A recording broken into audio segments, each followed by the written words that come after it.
Oh, I'm so good at doing accent like you, Lewis.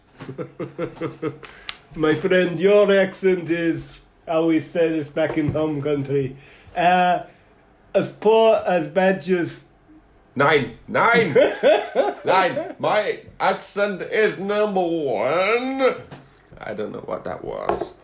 So basically, right, when I go to Dewsbury train station, I don't like... But I always have a ticket.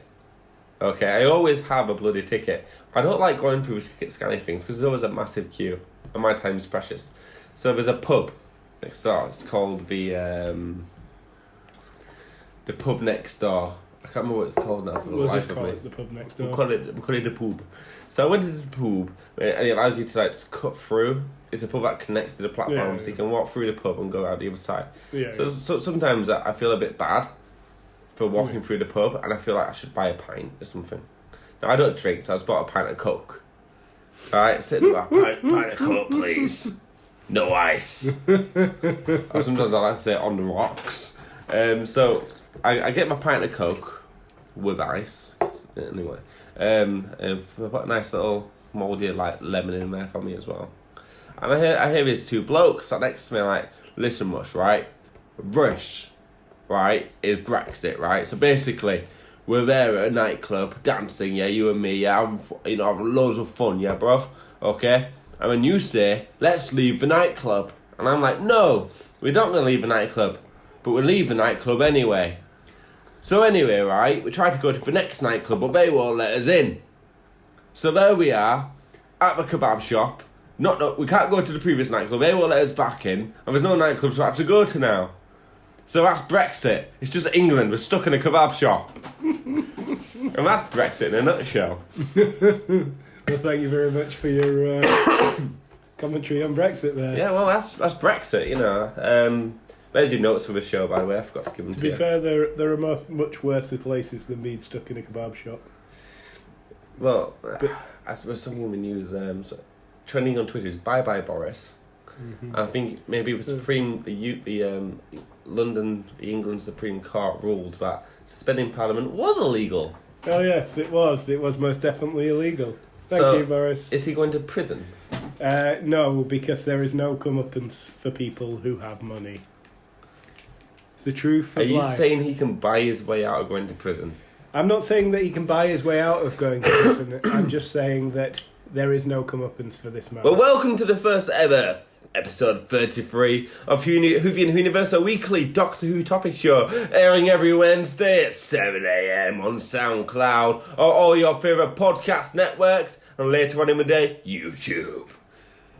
Dum de dum de dum de dum de dum de dum de dum dum dum de dum de dum de dum de dum de dum de dum dum woo woo woo. Britney Spears, we don't need you here. Sorry. Jamie, you sound like someone strangled a badger. Britney Spears. Britney Spears post breakdown or pre breakdown? She's always in a breakdown. She's currently breaking. She's in a perpetual breakdown. Her meds don't work anymore.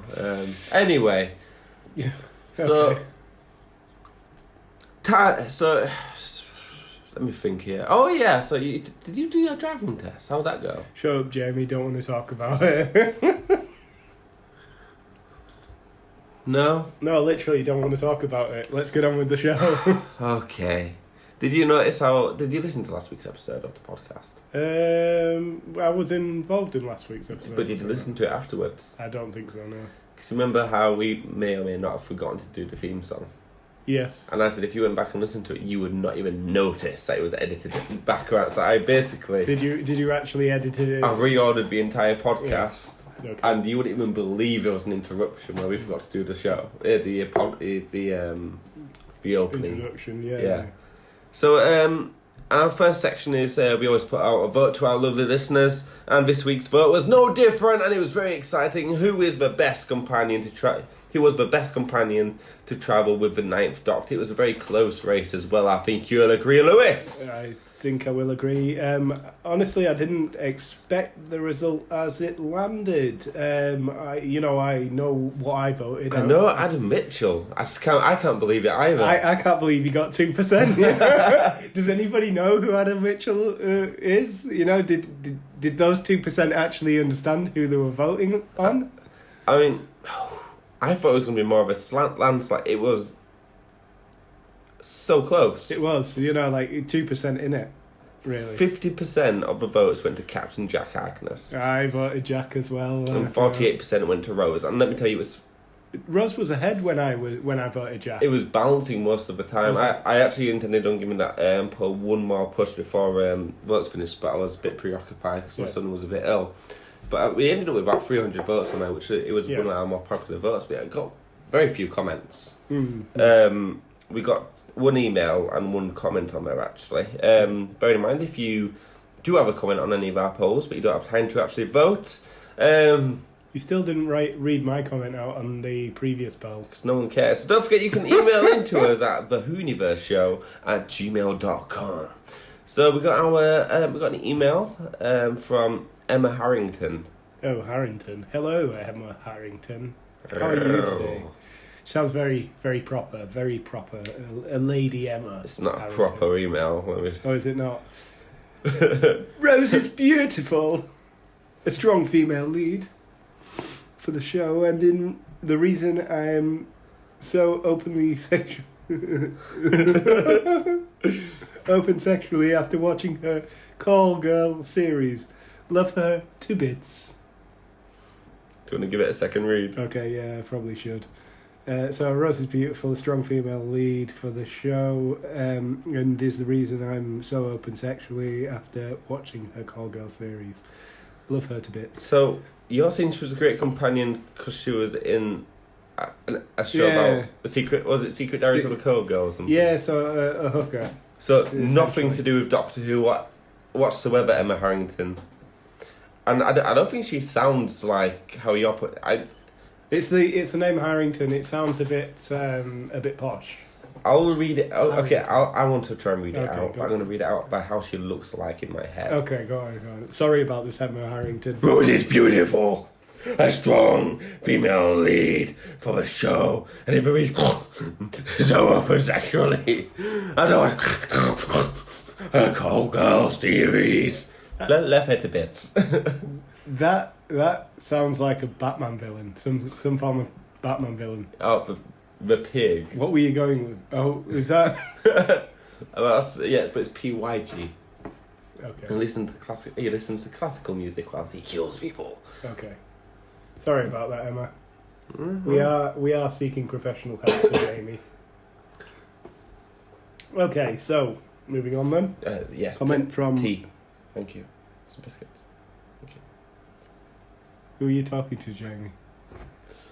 There's nobody here. This is an audio show. I'm giving the illusion that we There is nobody here. Just ignore him. Jamie, there is nobody here. I'm very well, thank you. How are you? We're going to take you to St. James's after this, Jamie, to have you looked at. Okay. Okay, so moving on from this. Kirby Lloyd? Kirby Lloyd! Curb Lloyd. Well, we're going with Curb Lloyd. Okay, I think Curb Lloyd sounds a bit American, maybe. Curb Lloyd. Curb Lloyd. Curb Lloyd. You can say it like that, and it sounds like something splatting on the pavement. Curb Lloyd is Curb Lloyd. Curb Lloyd, yeah. Curb Lloyd. She's probably thinking, why would you just read the comment? Yeah. You spent most of the show reading out my name and putting voices. Rose is a badass. Beep. No competition. You know, I had to bleep out Oh, right. Okay, did you the swear word, okay. but I will tell you it rhymes with hitch. Okay. Rose is a badass. Beep. No competition. Okay. What would you do a different accent for Cabloid? No. Cabloid. I bet her favourite episode was Kablam! Yeah, with Cabloid. Cabloid and Kablam, yeah. Loving it. So that's pretty much it for voting in the TARDIS. But would you find that poll satisfactory? Well, you know, like, I would, because Rose Tyler lost, and you know, me and Rose don't get along too well. See, I know you can never be satisfied knowing the fact that it was so close that if we ran the poll again, it could just as easily go the other way. She could win. If we run the poll purely Rose against Jack as well, you know, rather than having Adam in there, Adam Michael in there. I think it may Adam Mitchell, not Adam Michael. Is it Mitchell? All right, whatever. Nobody remembers him, you know, like, or 2% of our voters remember him, or we're just, you know, like, having a laugh with us. I think 2% of those voters were just trolling. Yeah, probably. Yeah. I'd expect it. But now, the next poll, I think it'd go 50-50 if we deleted him, you know, and just went Rose, Captain Jack. We'll do that on a relaunch next year. Yeah. Yeah, because a lot of these polls we're going to revisit, and Twitter are currently revisiting how they do their polls. You know how currently we're limited to 4 options? Yeah. There's rumours. Rumours! Yeah. In the rumour mill, that it is being expanded I don't know to 10. I don't know whether I like that, because if you have 10 options, you know... You don't use all 10 options. Like in this one, you know, we have 4, but I only use 3. Yeah, you're going to get... I suppose you're going to get, like, more varied opinion on things. That's exactly what you want, but you want more general consensus on how it works. Yeah, and then if there were, say, for instance, 10 options, and, you know... It also broadens the spectrum for what you can do for polls. Like, if we were to do best Doctor Who series, we could do 1 through 10, for example. If we had... 13 options, we could do Best Doctor. Yeah. Just openly Best Doctor, you know, yeah, like exactly. New, old, whatever you want, classic. Even classic just do you know. unlimited options, you know. Yeah. And case in point for the next topic, favourite companion who travelled with David Tennant. And he had a total of 9 companions. Mm-hmm. Including, so I just did some select few. There was Rose, Martha, Donna, Jack, Mickey, Sarah Jane, but there's literally an endless list of companions that travelled with him. So we're going to have to whittle this down then, because you know. So I'd say the main companions in Tennant's era were Rose, Martha, Donna, and dare I say it, Mickey. I think Mickey saw more airtime than Jack Harkness. Yeah, but Mickey was more of Rose's companion rather than the Doctor's. I mean, I would love the definition, this is by Doctor Who showrunners, the definition of a companion is somebody that's been in the TARDIS and travelled. With the Doctor. Yeah. That's the definition of a Doctor Who companion. Now, Sarah Jane... Do we consider Mickey to be a serious enough companion in the Whoniverse? I don't. Well, he was in a good number of episodes. I mean, he travelled with the Doctor only a few times in those good number of episodes, but you know, personally, he starred beside 2 Doctors as well. You know, like this is the thing. You know, I think. Personally, for me, I feel it should be Rose, Martha, Donna, and Jack, and Rose, Martha, Donna, and leave Jack. Mickey out because it's just a boyfriend. I think with Sarah Jane as well, she's one of the older companions. She's more classic companion. Yeah, and I think you might get rest in peace. You might get a wave of the classic fans jumping on Sarah Jane just because, not literally jumping on Sarah Jane, but jumping on Sarah Jane just because she's an older. Sarah Jane used to be my favourite classic companion until I watched classic. Yeah. until I watched the most recent history, which we'll move on to in a bit. What's it called again? It is called the Silver Nemesis. The Silver Nemesis, I forgot. Yeah. You thought it was Spearhead from Space? He's actually written that on the busking script. It's because there was like a bow. That's a canonical, very important to the story. And what do you call a tip of a bow? A bow? Spearhead. Okay. So, whatever. Right. Okay. Go jump off a bridge. Anyway, so what options do you want for this poll? Obviously, there are a lot of companions. If there are any others you can think of that you want to join the list, you just go for it. But those are the ones that jumped to mind for me straight away. I think if you were really gonna, what is it? Because technically Rose's mum is on that list as well. Technically, and Rose is Donna's granddad. Peter Capaldi's character was on that list as well. Yeah. Because he travelled with his entire family in the TARDIS right at the end of the fires of Pompeii. So you could actually have one of the doctors that come after as a companion of the Doctor. But then, you're buying into his popularity as the Doctor, and people will vote for him because of that. So Exactly.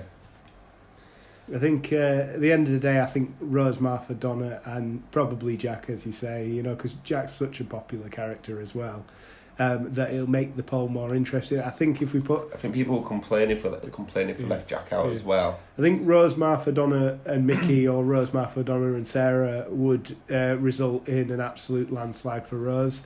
And as we've seen in the previous Eccleston poll,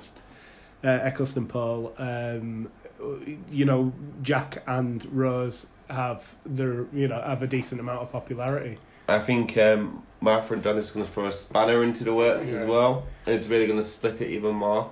So I think we're going to see an even bigger gap between the two main contenders. Actually, I think Donna may do even better than Jack. Out of those four, is that what we're going to go for? I think Martha, Donna and Jack? We're going to have to, because I think you're right about Mickey. He's just he's part time, so Sarah. Out of those four, I'd vote for Donna anyway. Actually, before I saw her as the Doctor's companion, I'd seen a few clips of her previous work, and I never really liked her at all, But seeing her as Donna Noble and the way the character grows, because initially Donna Noble is, what you call a chav, really, like someone who reads, tabloid newspapers and knows very little about the world, but then she grows as a character on screen. What I really enjoyed about watching Donna on TV is not her as a character, but her family. If anything, like her grandfather, who was constantly looking at the stars. Her mother, who was like the polar opposite, very grounded, very stern. And then there's Donna, who's like a sort of mixture of both. She's very grounded but very curious at the same time. Like, I think you got Donna, and then you got the two people where she's made from. These are her two personalities. Influences, her two influences. A mother, very negative. Her mother, like a very negative role model. Where her granddad, I find Donna to be the most poetic of all the companions, just based on how she's been built as a character. Where, rest in peace, Donna Noble. The way Donna's character went as well, I was really, sort of mortified by that. Like the way she could never know what she'd done. Are you wanting Scrub sad music? Do do do do. No, it's do do do do do do. Can I just ask what happens in your head, Jamie? Because you know what music is, is going to be played in this scenario. So is that just like the the track to your? When I close my eyes and I try to look at my own brain, which I can do, by the way, my eyes go all the way around. Essentially, there's this monkey with two golden symbols going. And every time I get an idea, it does a backflip. It just did one. We are seeking professional help, people. We won't leave him in this way. We are going to St. James's straight after this podcast. I am going to section him under the Mental Health Act. I don't think you can do that. Friend or relative. Technically I could be seen as a friend. There you go. So you think you're a friend? Well, what can I say? We do this podcast together every week, so I think that's grounds for it. Actually, you can do my follow-up now, by the way, Lewis. I'm finished. I guess you are a friend. Only a friend would help out. Okay, so I'm not sure your wife would be impressed. So, out of those, Rose, Martha, Donna, Jack, who now first place is difficult. Second place even more difficult. Who would come last place? Martha. Martha, really? I think, yeah, she's just... Is it because she's not white? It's not because she's not white, like it... So double negative. Is it because she's not white? No. It's because... Why did you question yourself? Yeah. No, it's because of the double negative. I used the double negative. No, it's purely because she goes off and does her own thing, and she doesn't sort of... She isn't left, pining for the Doctor in that way that the rest of them are. Like hardcore Doctor groupies by the end of it. Martha's like, I'm getting out of here because this will end up killing me, So she doesn't have like a full season where she's, she is the Doctor's companion. She doesn't she doesn't star in that many episodes alongside the Doctor.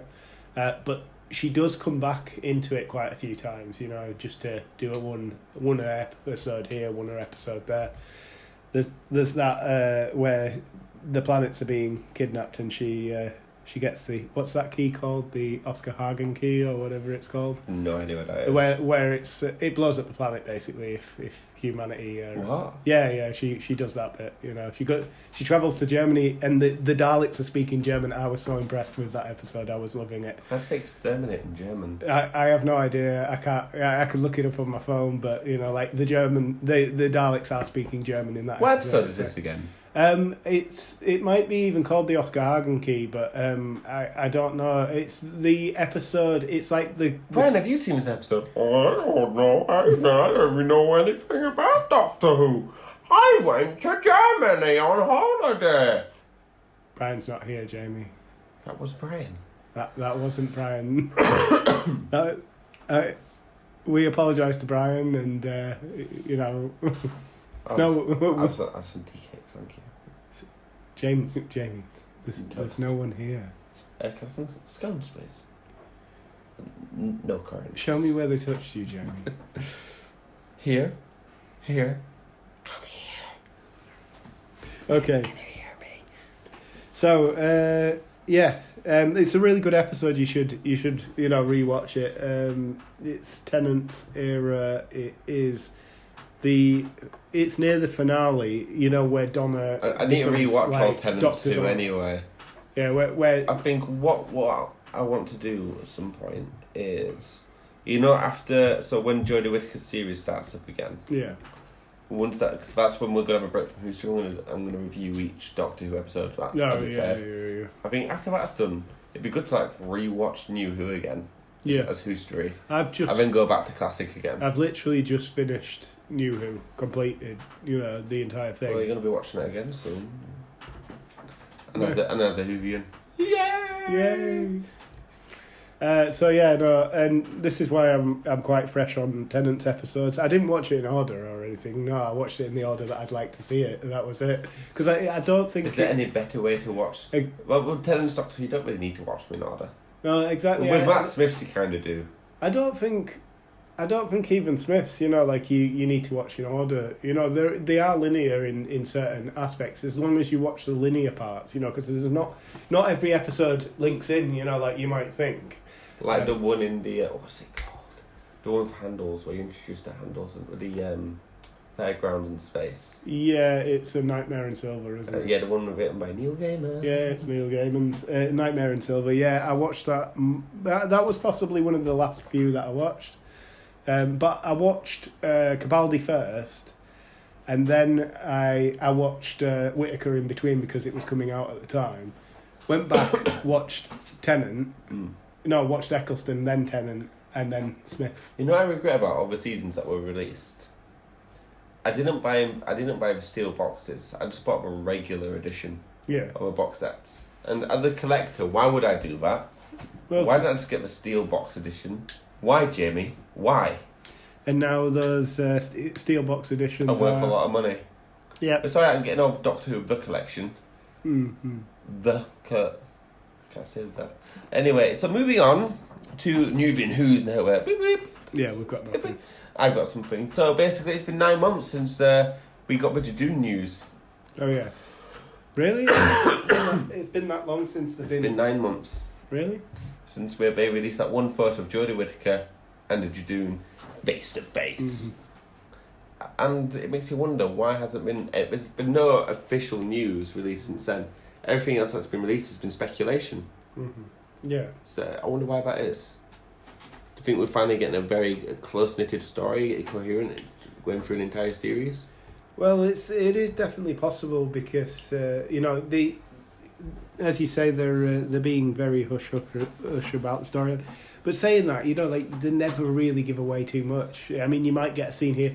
The only reason we got those images, you've got to realise, is it was filmed at a very public place.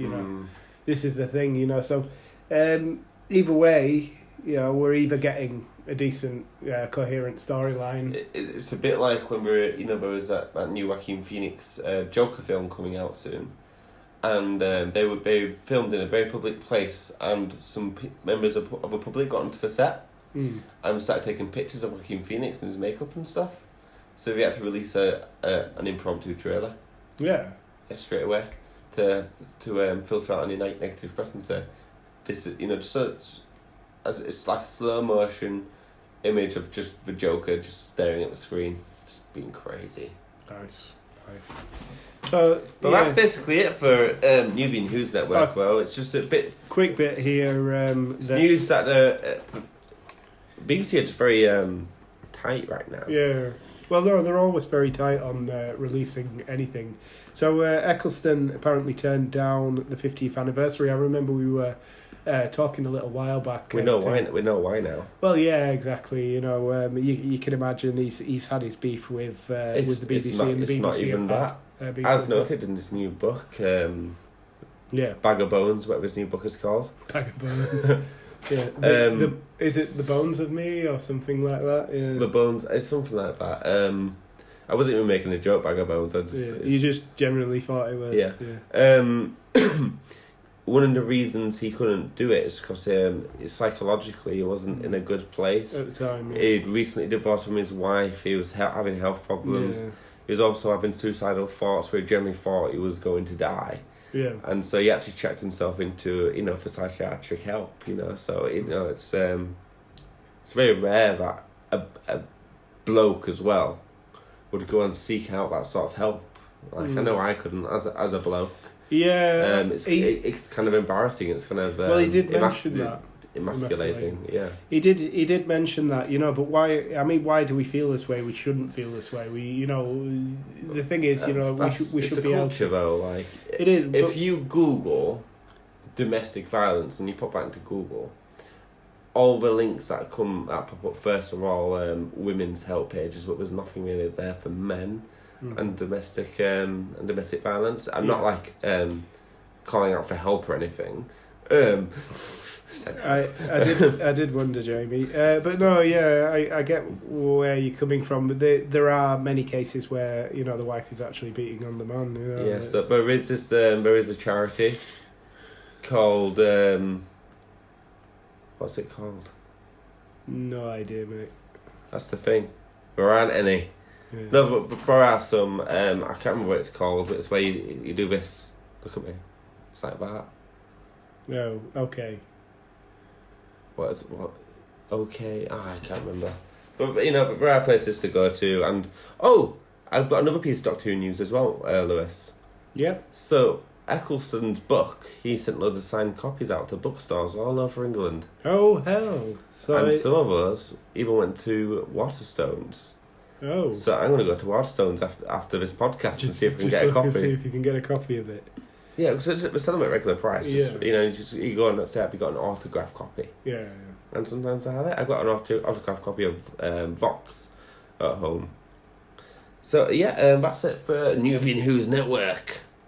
Up next, History Lesson with Brian. Oh, hey, I'm Brian. Hi, Brian. So, Silver Nemesis. What did you think of the episode, Lewis? Of the story, as it were? I didn't watch it because I'm slack at these things. No, because of the driving test, I haven't really had to do much. That's fair enough, because obviously the driving test takes the course over a week. Okay. So obviously, you wouldn't have time to watch an hour-long story. So I completely understand. So essentially, I was very angry at me right now. Yeah, totally. Yeah. So essentially, I'm usually. Are you familiar with the term Chekhov's gun? Yes. Explain it. If something is shown in the beginning of a scene, then it is almost definitely going to be used. In terms of Chekhov's gun, it's an actual gun. If a gun is shown in the beginning of a scene, in the beginning of a movie or a scene, then it will be used to kill someone somewhere. Typically, that's the canonical. Or in Shaun of Dead, but it can be it's literally called the Chekhov's gun. Yeah. But it's usually something that's shown in something. I mean, it appears to have no use, but it's actually just foreshadowing. Yeah, it's an extreme form of foreshadowing. Yeah. So in this episode of Doctor Who, Cybermen can only be destroyed by gold-tipped arrows, not by guns or anything. Yeah. Their weakness is gold for some reason. I wish Brian was here to explain this to us. Why is it gold? Yeah. You know, like, this is the thing. Was it something from Classic Who that... So it's like only people who vote Conservative can actually destroy the Cybermen. Anyway, so Labour supporters are all doomed. It's why Conservatives keep winning the elections. Anyway, one of the arrows missed the Cybermen and hit the TARDIS door. And then they went zooming round, and they always had this arrow in the door. I'm like, oh, that's interesting.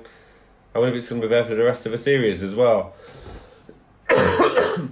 Anyway, right at the end of the episode, one of the peasants went and took, this is like an hour later, right at the end of the show, takes the arrow out the door and kills the last Cyberman with it. I'm like, hey, we saved the day. And I was like, oh, bloody hell. It completely went over my head. I was not expecting it. Yeah. Quality-wise, Brian said it was okay. I thought it was really good. Yeah. I really, really enjoyed it. First dabble into Sylvester McCoy. He's a really good doctor. Yeah, and it's a shame that it's credited with... actually, no, that goes to... what's his name was the film doctor? McGann. Paul McGann, yeah. Sylvester McCoy is often referred to as the last classic doctor. Yeah. And then McGann sort of... Well, McGann's sort of in no man's land, isn't he? He sort of put some nails in the coffin. He's not classic, and he's not new Doctor Who. He's sort of nowhere, Yeah, I suppose. I mean, I don't class him as a classic Doctor. I don't. Like the. I class him as a classic Doctor. Before, really? Yeah, because he appeared in the same sense of before he got revamped. Yeah. Sort of everything got redesigned, got a new fresh look. Whereas this Paul McGann film was, I'm sure it was all Americanized. It was still on like the old format. Yeah, I do get that. That it's before the revamp. But the thing about Paul McGann is, it had a completely different feel to it. So I can't. I need to watch it again. Actually, I can't drop it into the classic Doctor. It's got to be in no man's land for me, in between classic and modern Who. It's gonna blow my nose. Keep talking. That's nice. Just gonna let the listeners listen to you blowing. That's why I was kind of hoping you keep talking. Yeah, I know. I just thought I'd. Yeah. Well, no, it was a really, really, really good story. But Silver Nemesis. I thought you were going to say Paul McGann's movie. No, we ignore it exists. So, yeah. Well, no, we don't. Because nothing in the Whoniverse is. We'll watch it for history one day. Yeah, we probably should. I've seen it more recently, just because I wanted to see if it was really. I don't as think bad I watched it all the way I remembered. Through. And it is really as bad as you remember. It's cheesy. It's it's not Doctor Who cheesy though. It's American action movie cheesy. You know what I mean? With weird music overdropping, and we're trying to be dramatic, but it's just not working. Yeah. And the Sinister Master, who's more action than sinister. He was a good master though. Mm. He's actually a really good, renowned actor as well. Yeah. But seriously, Silver Nemesis, it was such a great episode, and I've got a new favourite companion as well, who I think is even better than Sarah Jane. Yeah. Goes by the name of Ace. Yeah. She wears a leather jacket, she's proper, like, rough, she's from the 80s, proper grunge, proper, I love her dress style. I was like, I'd love to cosplay her. She even has a Blue Peter badge. And she's just really fun, she's like, quirky, fun. and she has fear as well. Not but not like fear, but like I'm fear for I fear for your life and I fear for my life, but we're still going to get this done. Yeah. And best of all, she's got a slingshot. She has a slingshot. Like Bart Simpson or a catapult. Yeah. Okay. And she took down like 3 Cybermen. Because she had gold pellets for her slingshot. Makes no sense. It's just random. The best part. Oh, you love this. So there was a gold arrow on the floor, and 3 Cybermen gather around her. They're shooting gold arrows, and one of the Cybermen bend down to pick it up, and he goes, "Ow! It's made of gold." He just goes, "Ow!" Is that it? Yeah, he goes, "Ow! It's made of gold." And he does a little fumble backwards, like, "Ow!" It was just so melodramatic. Right. So this episode's called the Silver Nemesis. Yes. I've just put a link together for what is it? Nightmare in Silver, because it actually the gold thing links. The Doctor uses gold to kill one of the Cybermen in Nightmare in Silver. Does he? Yeah, he does. Really? It's like a golden ticket. Yeah. He's like Charlie in the Chocolate Factory with a golden ticket that can kill Cybermen. It's so weird. Just watch Nightmare in Silver again, and see. It's a Capaldi episode, isn't it? It is, yeah. Clara. No, it's a Smith episode. Oh wait, no. Oh yeah, it is because he has handles in the finale, doesn't he? Yeah. It's not so far away from his regeneration though. So, Warwick Davis is it plays the Emperor in it. But in that episode, the Doctor kills someone with a golden ticket. Yeah. No, kills a Cyberman. I don't know how to rate the episode well. Yeah. He has like a sweater jelly with... babies? Does he have jelly babies? No, he has a sweater with question marks all over it. Mm-hmm. He's got an umbrella that's shaped like a question mark. Question marks out of 10? I want to say umbrellas. Yeah. Yeah, I'm going to give it 6 umbrellas out of 10. Okay. Really good story, watchable, enjoyable. Plenty of issues, plenty of plot holes. There's people that are half converted into Cybermen, but they're literally just wearing headphones. Makes sense. Connected to Walkmans by the looks of it.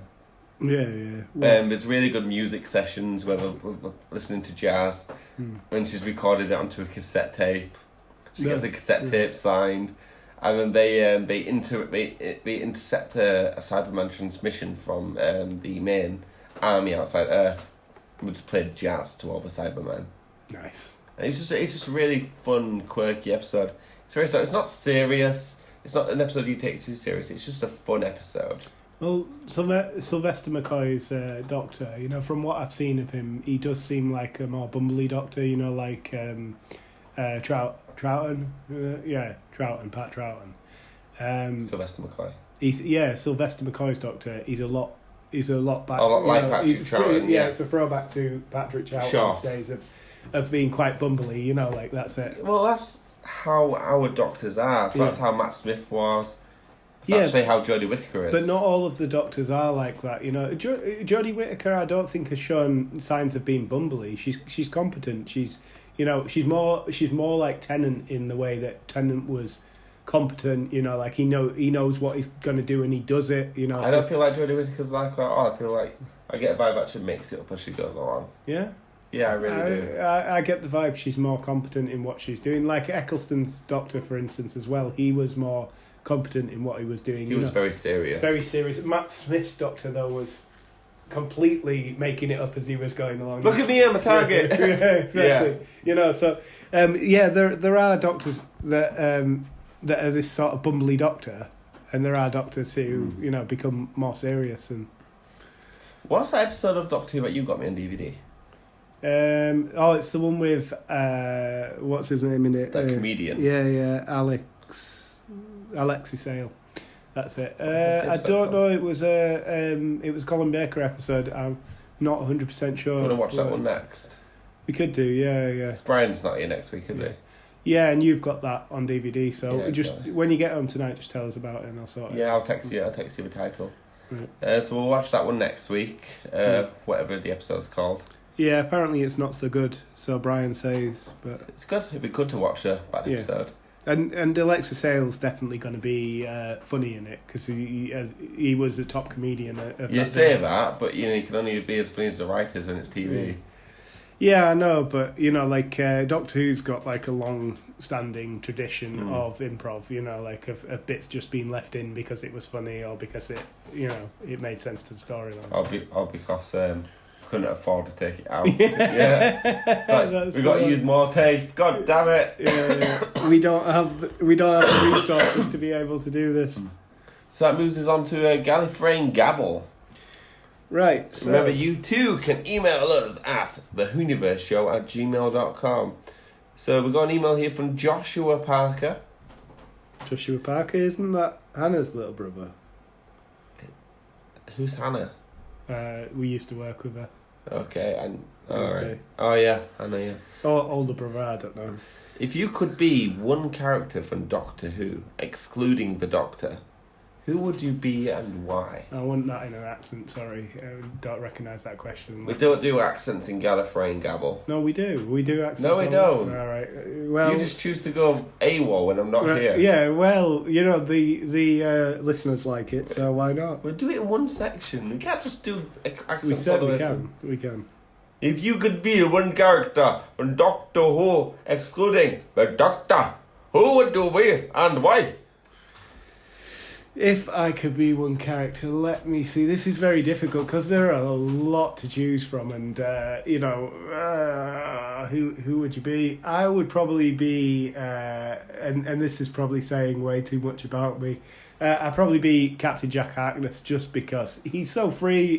He doesn't care. He goes about doing his business, wherever he wants, and yeah. And plus he lives forever. There's the added bonus of living forever or a very long time. Well, so does Billy. What, Billy Piper? No, Billy Potts. Billy Potts.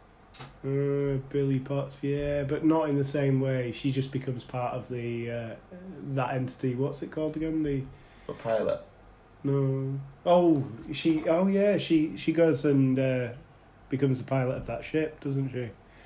But no, I was thinking about the thing that stores memories of people just before the deaths. Is it called the Trinity or something?